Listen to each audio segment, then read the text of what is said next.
स्वागत आपका।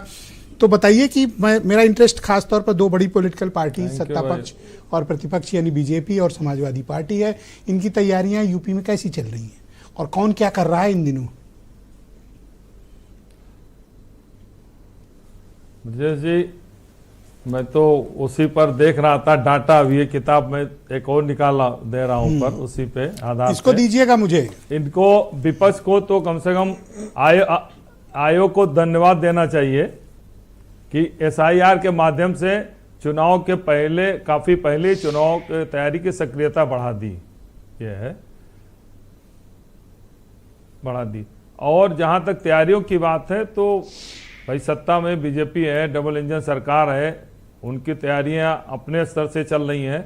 लेकिन समाजवादी पार्टी का जो तैयारी है, और दूसरी बात लोकसभा चुनाव के बाद समाजवादी पार्टी का भी मनोबल बढ़ा है। लेकिन मैं भी डाटा देख रहा था, मैं बता रहा हूं इस पे तैयारियों की स्थिति है।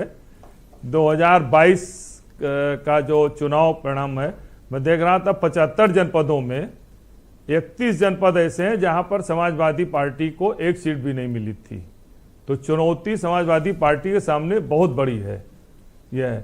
और जो एसआईआर के माध्यम से जैसा कि है कि मतदाताओं को किस तरीके से कि वोटर लिस्ट कैसे बनाते हैं, किसकी तैयारी कितनी होती है। हालांकि अखिलेश यादव ने संदेश जरूर दिया है कि भाई जो मतदाता सूची जिस विधानसभा में खराब हो गया वहां के प्रत्याशियों को तैयारी टिकट देने के लिए। ये सब छोड़िए, अब ये बताइए कि कल ये जो बीजेपी वालों की बैठक थी मुख्यमंत्री आवास पे, सुना कोई मामला चल रहा है, कोई खींचतान चल रही है, कोई गुटबाजी चल रही है, प्रदेश का अध्यक्ष नहीं तय हो पा रहा है, चल क्या रहा है बीजेपी में?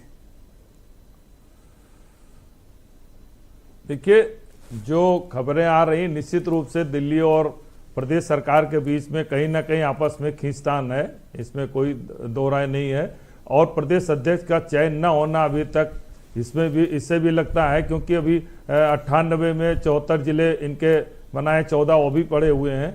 तो संगठन है। और दूसरी बात यह है कि संसाधन इनके पास सारी चीजें हैं। और जहां तक योगी आदित्यनाथ की बात है, उनको लेकर के पार्टी के अंदर समर्थन भी है, विरोध भी है। और आपको अक्सर दिखाई देता होगा खींचतान दिखाई पड़ती, मंच पर दिखाई पड़ती है, बाहर भी दिखाई पड़ती है, बयान भी इस तरीके से आते हैं। लेकिन जो बैठक थी निश्चित रूप से भारतीय जनता पार्टी की जो कोर बैठक थी, उनके संगठन की, अनुषंगिक संगठन की, वो तैयारी के लिए रही होगी। तो ये दोस्ती कराने आए थे, भाईचारा कराने आए थे, या फिर तैयारियों का जायजा लेने आए थे? देखिए दोस्ती और भाईचारा यहां से कुछ नहीं हो सकता। ऐसे मतलब जो है कई मीटिंग में नहीं हो सकता। दोस्ती और भाईचारा तो बंद कमरे में और 2-3 के बीच में होगा। इतनी बड़ी मीटिंग पे दोस्ती और भाईचारा का सवाल नहीं उठता। और निश्चित रूप से अपने तैयारियों की समीक्षा करने आए होंगे और जो एसआईआर चल रहा है उसकी बात की होगी। और बाकी जो की निर्णय है वो निश्चित रूप से आपको दिल्ली से दिखाई पड़ता है, चाहे चीफ सेक्रेटरी का आप दिखाई तड़ा चयन रहा हो या डीजीपी को लेकर रहा हो। और बहुत सारे ऐसे निर्णय हैं जो स्पष्ट रूप से दिखाते हैं। अयोध्या के में जब कार्यक्रम हुए थे योगी जी के, तो उसमें 2 डिप्टी सीएम नहीं गए थे। तो बहुत सारे आपस में दिखाए। लेकिन कुल मिला के इनकी डोर जो है वो दिल्ली से बंधी हुई है। उसको आप मतलब इनकी दोस्ती हो वहां से या खींचतान हो, ये सब दिल्ली फैसला करेगा। ठीक, तो ये बताइए कि दो बड़े सहयोगी दल हैं, बीजेपी के साथ है आरएलडी और समाजवादी पार्टी के साथ है कांग्रेस। ये सहयोगी भी कुछ कर रहे हैं या फिर दोनों एक दूसरे के कंधे पे सवार हैं? देखिए आप अगर उत्तर प्रदेश की सियासत को देखें तो जितने छोटे दल हैं, आप इन छोटे दलों का वजूद जब तक बड़े दलों से संगठन समर्थन मतलब इनका गठबंधन नहीं होता, इनका कोई वजूद नहीं रह जाता।